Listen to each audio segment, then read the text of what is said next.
أعوذ بالله من الشيطان الرجيم. بسم الله الرحمن الرحيم. أليس الله بكاف عبده،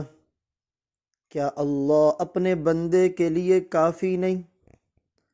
وَيُخَوِّفُونَكَ بِالَّذِينَ مِن دُونِ، اور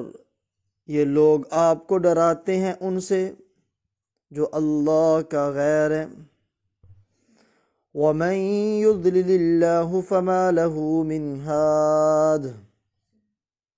اور جسے اللہ گمراہ کر دے اسے راہ پر لانے والا کوئی نہیں۔ وَمَن يَهْدِ اللَّهُ، اور جسے اللہ ہدایت دے دے، فَمَا لَهُ مِن مُضِلٍ، تو اسے گمراہ کرنے والا کوئی نہیں۔ أَلَيْسَ اللَّهُ بِعَزِيزٍ ذِي انتقام، کیا اللہ غالب بدلہ لینے والا نہیں؟ وَلَئِن سَأَلْتَهُم مَّنْ خَلَقَ السَّمَاوَاتِ وَالْأَرْضَ، اور اگر آپ ان سے پوچھیں آسمانوں اور زمین کو کس نے پیدا کیا، لَيَقُولُنَّ اللَّهُ، تو وہ ضرور کہیں گے اللہ نے۔ قل، آپ کہہ دیجئے، افرأیتم ما تدعون من دون اللہ، بھلا دیکھو جنہیں تم اللہ کے سوا پکارتے ہو۔ ان ارادنی اللہ بضر، اگر اللہ مجھے تکلیف دینا چاہے، هل ہن کاشفات ضری، تو کیا وہ اس کی تکلیف کو دور کر سکتے ہیں؟ او ارادنی برحمہ، یا وہ مجھ پر مہربانی کرنا چاہے، هل ہن ممسکات رحمتی، تو کیا وہ مہربانی کو روک سکتے ہیں؟ قل، آپ کہہ دیجئے، حسبی اللہ، مجھے اللہ کافی ہے، علیہ یتوکل المتوکلون،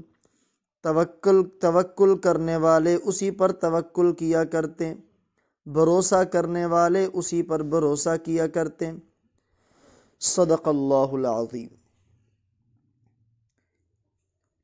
پیچھے مثالیں بھی گزریں مشرک اور موحد کے لیے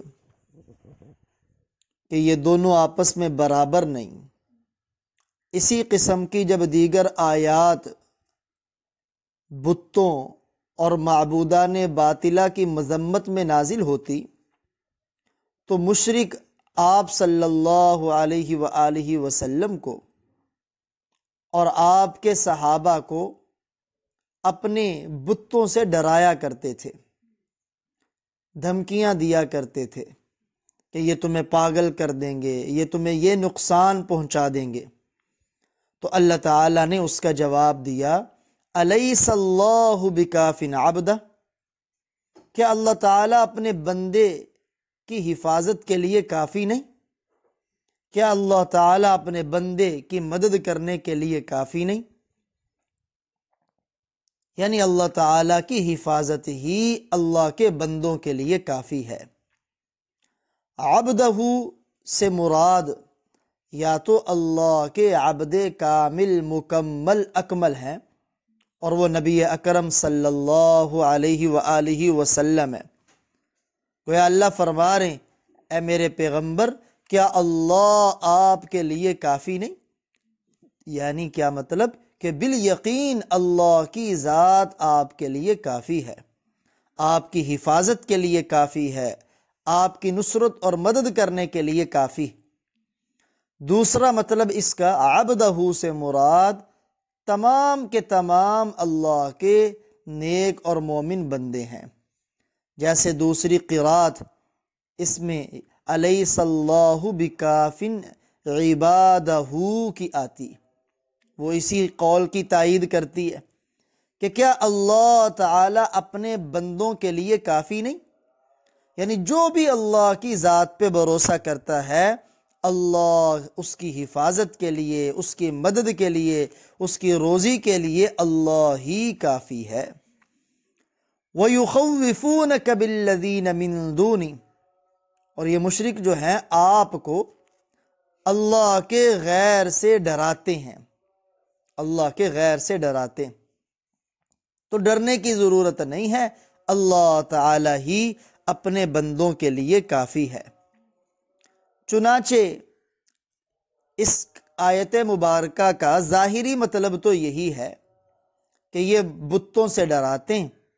تو بتوں سے ڈرنے کی ضرورت نہیں ہے، اللہ کے مقابلہ کرنے سے کسی کے اندر بھی کوئی طاقت نہیں۔ پہلی بات، بت ہیں ہی وہمی، اور اگر ان کے پاس بالفرض طاقت اور قدرت مان بھی لی جائے تو اس بات کو یہ بھی تسلیم کرتے ہیں کہ اللہ کے سامنے وہ بھی بے بس ہیں، وہ بھی عاجز ہیں۔ اس آیت مبارکہ میں ایک بہت بڑا ضابطہ اللہ تعالیٰ نے اپنے بندوں کو عطا فرمایا۔ وہ ضابطہ کیا ہے؟ وہ ضابطہ یہ ہے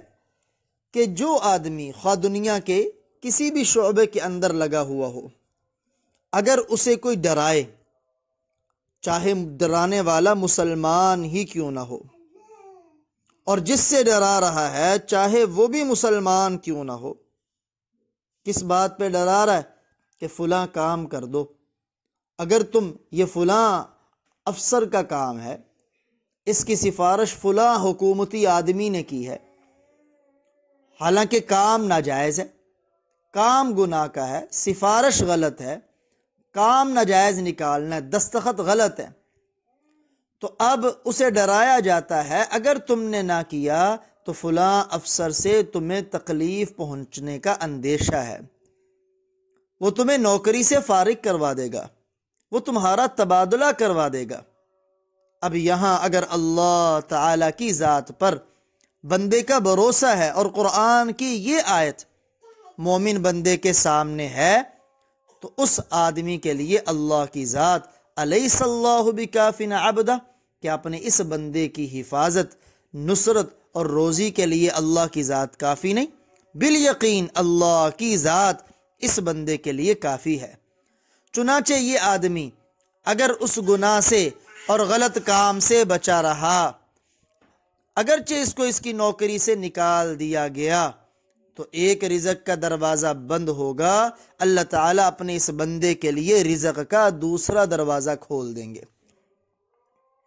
حدیث مبارکہ میں آتا ہے، جامع ترمذی کی روایت ہے، نبی اکرم صلی اللہ علیہ وآلہ وسلم نے فرمایا، افلح من ہدی الی الاسلام، وہ آدمی نجات پا گیا جسے اسلام کی ہدایت ملی، وکان عیشہ کفافا، بقدر ضرورت روزی ملی، وقنع بہ، اور جتنی روزی ملی اس پر قناعت اور دل کا اطمینان نصیب ہوا، یہ آدمی کامیاب ہے، اس آدمی نے نجات پائی۔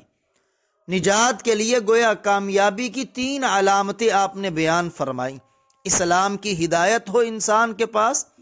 بقدر ضرورت روزی ہو، اور جتنی اللہ نے روزی دی ہے اس پر قناعت ہو، اطمینان ہو، کہ راضی ہو بندہ کہ اللہ کا شکر ہے جس حال میں اللہ نے رکھا ہے۔ تو اللہ تعالیٰ فرماتے ہیں یہ آپ کو ڈراتے، ڈرنے کی ضرورت نہیں۔ جیسے ابراہیم علیہ السلام نے فرمایا تھا نا، جب انہوں نے بتوں سے ان کو ڈرایا تھا، تو ابراہیم علیہ السلام نے ان کو مخاطب کر کے فرمایا، وَكَيْفَ أَخَافُ مَا أَشْرَكْتُمْ، جو تمہارے شرکا ہیں جن کو تم اللہ کا شریک ٹھہراتے، میں ان سے کیسے ڈروں؟ وَلَا تَخَافُونَ أَنَّكُمْ أَشْرَكْتُمْ بِاللَّهِ، حالانکہ تمہیں تو ڈر لگتا نہیں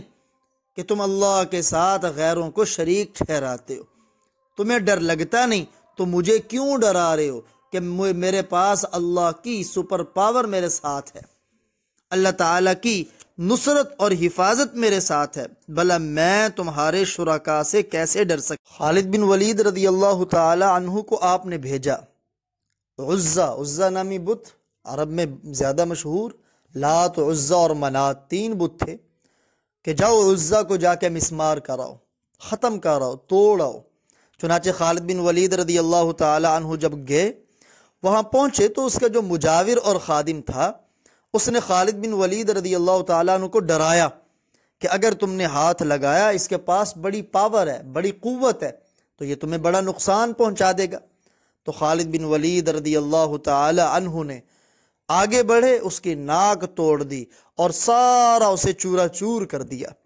اور ساری کلی کھول کے رکھ دی کہ نفع نقصان کا مالک اللہ ہے۔ جیسے آج بھی ہوتا ہے نا کہ قبر کوئی باہر ویرانے میں بنی ہو جو کسی کی زمین نہیں، وہاں کوئی درخت لگا ہو تو کہ وہ سارے لوگوں کی عام رفاع عامہ کی جگہ ہوتی، اگرچہ وہ اگر حکومتی جگہ نہ ہو یا حکومت کے قبضے میں جگہ نہ ہو تو وہاں سے درخت کوئی کاٹ سکتا ہے، چارہ کاٹ سکتا ہے، لیکن لوگوں کو ڈرایا جاتا ہے یہ کیا تو بزرگ تمہاری ٹانگ توڑ دے گا، ہاتھ توڑ دے گا۔ تو اللہ کے علاوہ کوئی کسی کو نقصان نہیں پہنچا سکتا، اللہ کے علاوہ کوئی کسی کو نفع نہیں دے سکتا۔ چنانچہ آپ صلی اللہ علیہ وآلہ وسلم سے فرمایا، اللہ تعالیٰ فرما رہے ہیں وَمَن يُضْلِلِ اللَّهُ فَمَا لَهُ مِنْ هَادٍ، جس کے مقدر میں اس کی عناد، سرکشی اور ضد کی وجہ سے اللہ رب العزت گمراہی کو لکھ دیں، اسے دنیا میں کوئی ہدایت نہیں دے سکتا، سیدھے راستے پہ نہیں لا سکتا۔ اور وَمَن يَهْدِ اللَّهُ فَمَا لَهُ مِن مُضِلٍ، اور جسے اللہ تعالی ہدایت دے دیں اسے کوئی گمراہ نہیں کر سکتا۔ ہدایت دنیا کی نعمتوں اور دولتوں میں سب سے بڑی دولت ہے۔ جیسے ابھی گزرا کہ جسے اسلام کی ہدایت ملی، کامیابی اور نجات اسی آدمی کے لیے، اور گمراہی بہت بڑا نقصان اور وبال ہے دنیا کا۔ تو گویا اللہ تعالیٰ فرما رہے ہیں کہ جو ہدایت اتنی بڑی نعمت ہے اور سب سے بڑا نفع ہے، یہ بھی اللہ کے اختیار میں، جس کو اللہ دے دیں اسے کوئی گمراہ نہیں کر سکتا، اور نقصان گمراہی والا بھی اللہ کے اختیار میں، جس کے لیے اللہ اس کا ارادہ فرما لیں اس بندے کو ہدایت کوئی نہیں دے سکتا۔ اندازہ کریں انبیاء علیہم السلام وہ اللہ کی طرف سے پیغام لے کے آتے ہیں اور اللہ کی مخلوق میں سب سے بڑے ہادی ہوتے ہیں، یعنی امت کو ہدایت کی راہ دکھانے والے، لیکن اس کے باوجود ہدایت کا راستہ دکھانا تو انبیاء علیہم السلام کی ذمہ داری ہے، اور اس ذمہ داری کو انہوں نے کامل اور اکمل درجے پر نبھایا۔ لیکن کسی کو ہدایت پر لے آنا، کسی کو منزل مقصود تک پہنچا دینا، یہ صرف اور صرف اللہ کے اختیار میں ہے، اللہ کے سوا کسی کے اختیار میں نہیں۔ اور ساتھ ہی اللہ فرماتے الیس اللہ بعزیز ذی انتقام، کیا اللہ تعالی غالب اور بدلہ لینے پر قادر نہیں؟ یہ کس اللہ کے مقابلے میں بتوں سے ڈرا رہے ہیں؟ بت عاجزی کا پیکر ہیں، یعنی ان کے اندر قدرت ہے ہی نہیں، اور اللہ کی ذات ایسی قادر ذات ہے کہ اس جیسی قدرت کسی کے پاس نہیں، اور اس بات کو یہ خود بھی تسلیم کرتے ہیں، یعنی مشرکوں کی آگے حماقت کو، کامل درجے کی بے وقوفی کو اللہ تعالیٰ بیان فرما رہے کہ ان کو خود بھی یہ بات تسلیم ہے کہ جتنی بڑی قادر ذات اللہ کی ذات ہے اتنی قادر کوئی ذات نہیں، جتنی طاقت والی ذات اللہ کی ذات ہے اتنی طاقت والی ذات کوئی نہیں، لیکن اس کے باوجود اپنی حماقت اور بے وقوفی کا مظاہرہ کرتے ہیں، خود تو بتوں سے اور غیر اللہ سے ڈرتے ہی ہیں، دوسروں کو بھی ڈراتے ہیں، دوسروں کو بھی ڈراتے ہیں۔ وَلَئِن سَأَلْتَهُمْ، چنانچہ فرمایا اگر آپ ان سے پوچھیں نا آسمان و زمین کو کس نے پیدا کیا، تو ان کا جواب بھی یہی ہوگا کہ اللہ نے پیدا کیا۔ لَيَقُولُنَّ اللَّهُ، ضرور بھی ضرور جواب دیں گے اللہ نے پیدا کیا۔ یعنی اللہ کی صفت خالق ایسی صفت ہے کہ جس کو مشرک بھی مانتا ہے کہ وہ صرف اللہ کے پاس ہے، صرف اللہ ہی پیدا کرنے والے ہیں۔ وہ علیحدہ بات ہے انسان کی عقل ماری جائے کہ وہ غیر اللہ پر جا کے جھکتا رہے کہ مجھے اولاد مل جائے، حالانکہ مکے کا مشرک جو بڑا مشرک ہے وہ مانتا ہے کہ پیدا کرنے والی ذات خواہ آسمان ہے، زمین ہے، ان کے درمیانی مخلوقات ہے، وہ صرف اور صرف اللہ کی ذات ہے۔ اور آگے اپنی توحید کو بڑے احسن انداز میں اللہ نے ظاہر فرمایا، کیونکہ جو بھی اللہ کو چھوڑ کر غیر اللہ کو پوجتا ہے نا، یا کسی غیر کے سامنے جا کے جھکتا ہے دامن پھیلاتا ہے، نظر و نیاز دیتا ہے، چڑھاوے چڑھاتا ہے یا دیگر معاملات کیے جاتے ہیں، تو وجہ کیا ہے کہ جس کا کیا جا رہا ہے، چاہے وہ قبر والا ہے، چاہے وہ مزار والا ہے، چاہے وہ بت کی شکل میں ہے، تو انسان کے دل میں یہ ہوتا ہے کہ اگر میں یہ کام کروں گا تو یہ مجھے نفع پہنچا دے گا۔ نوکری نہیں مل رہی، نوکری مل جائے گی، فلاں دربار پہ چادر چڑھاؤں گا، چڑھاوا چڑھاؤں گا، فلاں کام کروں گا، دیگ تقسیم کروں گا، میرا کاروبار سنور جائے گا۔ لوگ بڑے بڑے دور کے سفر کرتے ہیں، یعنی ان کو نفع کی امید ہوتی ہے اور نہ کرنے پر نقصان کا ڈر ہوتا ہے، نہ کرنے پر نقصان کا ڈر ہوتا ہے۔ حالانکہ اللہ تعالیٰ فرماتے ہیں نفع بھی میرے اختیار میں اور نقصان بھی میرے اختیار میں۔ نافع ذات بھی اللہ کی ذات ہے اور ضار یعنی نقصان بھی اللہ کے اختیار میں ہے، اللہ کے سوا کوئی نہیں پہنچا سکتا۔ چنانچہ اللہ فرماتے ہیں آپ ان سے پوچھیں افرأیتم ما تدعون من دون اللہ، مجھے بتلاؤ اللہ کو چھوڑ کر جن کو تم پکارتے ہو، ان ارادنی اللہ بضر، سورہ زمر کی اس آیت نمبر 38 کو ہم اپنے ذہنوں میں رکھیں،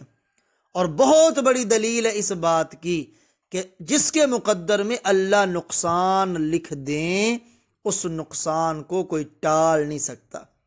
اور جس کے مقدر میں اللہ نفع لکھ دیں اللہ کی ان رحمتوں کو، عنایتوں کو دنیا کا کوئی بندہ روک نہیں سکتا، چاہے وہ بت ہے، چاہے وہ ولی ہے، چاہے وہ کوئی بھی ہے۔ تو اللہ فرماتے ہیں ان ارادنی اللہ بضر، آپ ان سے کہیں اگر اللہ مجھے نقصان پہنچانے کا ارادہ فرما لیں، ہل ہن کاشفات ضری، کیا کوئی ہے اس کے نقصان کو دور کرنے والا؟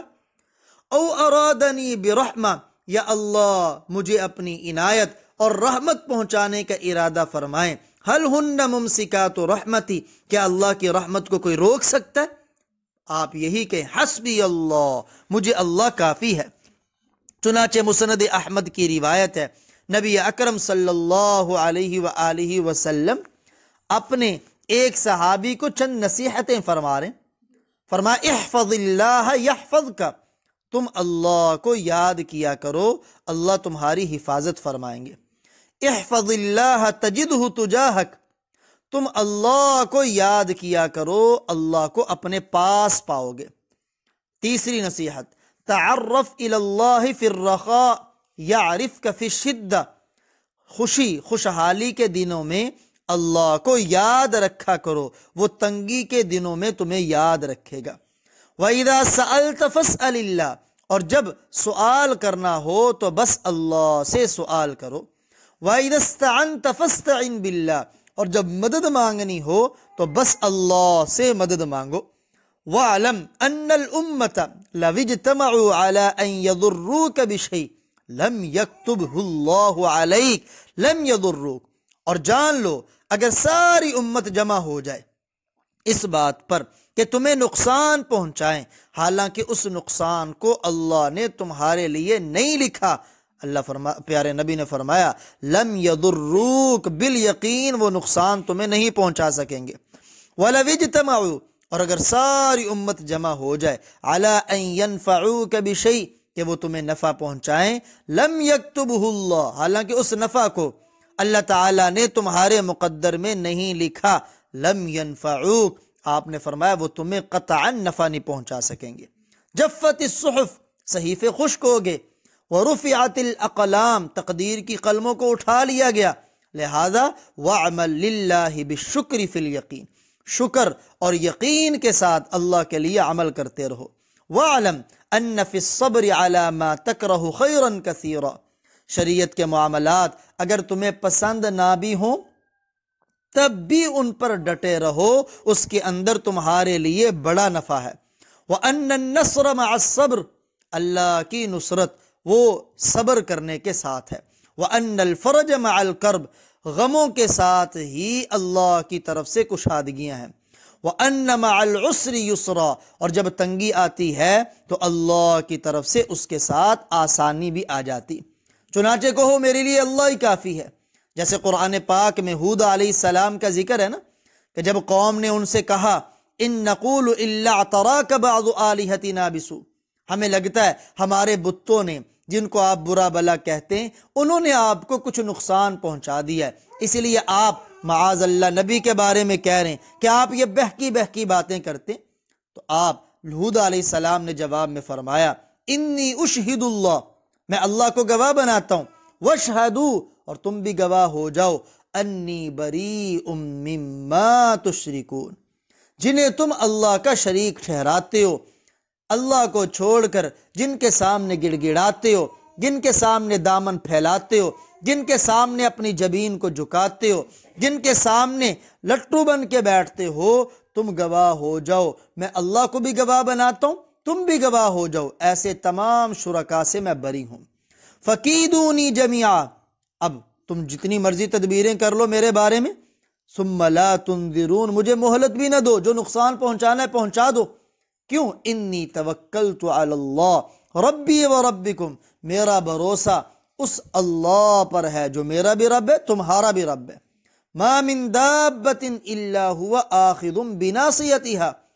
ہر چوپائے اور زمین پہ چلنے والے کی پیشانی اسی کے قبضہ قدرت میں ہے۔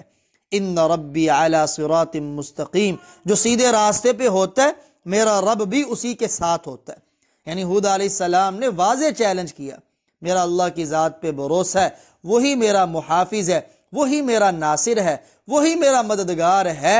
تم جو نقصان پہنچانا چاہتے ہو مجھے پہنچا لو، مہلت دینے کی کوئی ضرورت نہیں، اپنے بتوں کو ساتھ ملا لو، خدا کی قسم میرا بال بھی تم بیگا نہیں کر سکتے۔ چنانچہ حدیث مبارکہ میں آتا ہے، نبی اکرم صلی اللہ علیہ وآلہ وسلم نے فرمایا من احب ان یکون اقوی الناس، جسے یہ پسند ہو کہ وہ لوگوں میں سب سے زیادہ طاقتور بن جائے، فلیتوکل علی اللہ، اسے چاہیے کہ وہ اللہ پر بھروسہ کرے، وہ لوگوں میں سب سے طاقتور بن جائے گا۔ ومن احب ان یکون اغنی الناس، اور جسے یہ پسند ہو کہ وہ لوگوں میں سب سے زیادہ غنی ہو، سب سے زیادہ مالدار ہو، فلیکن بما فی ید اللہ اوثق منہ بما فی یدی، تو جو اللہ کے پاس ہے اس پر وہ زیادہ اعتماد کرے اس چیز سے جو لوگوں کے پاس ہے، یعنی لوگوں کے پاس جو اللہ کے پاس ہے اس پر اس کا اعتماد زیادہ ہو اس چیز سے جو اس کے اپنے پاس ہے۔ ومن احب ان یکون اکرم الناس فلیتق اللہ، اور جو چاہتا ہے لوگوں میں سب سے زیادہ بزرگ، لوگوں میں سب سے زیادہ اعلیٰ اور لوگوں میں سب سے زیادہ عظمت والا بنے، اسے چاہیے کہ وہ اللہ سے ڈرے۔ یعنی جو سب سے زیادہ طاقتور ہونا چاہتا ہے وہ اللہ پر بھروسہ کرے، اس سے بڑا طاقتور کوئی نہیں۔ اور جو سب سے زیادہ غنی بننا چاہتا ہے وہ اللہ کے پاس جو کچھ ہے اس پر اس کا اعتماد زیادہ ہو ان وسائل سے جو اس کے اپنے پاس ہے۔ اور جو چاہتا ہے سب سے زیادہ اعلیٰ بن جائے، عظمت والا بن جائے، تو اسے چاہیے تقوی اختیار کرے، اللہ کی بارگاہ میں وہ سب سے زیادہ معزز